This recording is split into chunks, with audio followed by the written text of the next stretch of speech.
Hi! Hello అందరికీ. Welcome to మా అత్తయ్య గారి చేతి వంట అండి. మా అత్తయ్య గారి చేతి వంటలో వీడియోస్ పెట్టి చాలా డేస్ అయిపోతుందండి. అందుకే ఈ వీడియోతో మీ ముందుకొచ్చాను. ఇదైతే సొరకాయతో పాయసం అండి.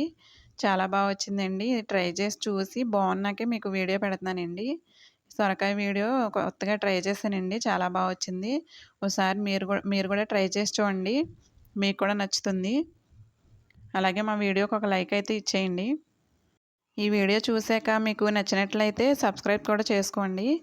హ్మ్. ఈ సొరకాయ పాయసం ఎలా చేయాలో ప్రాసెస్ ఏంటో అంతా చూసేద్దాం రండి.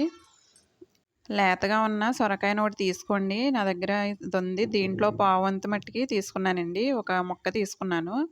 దీన్ని తొక్క చెక్కేసి చుట్టూ ఉన్న గట్టిగా ఉన్న కండను మట్టికే తీసుకున్నానండి. ఇలా చుట్టూ గట్టిగా ఉన్న పార్ట్స్‌ని మట్టికి ఇలా కట్ చేసి తీసుకున్నానండి. లేదంటే ఇలా అయినా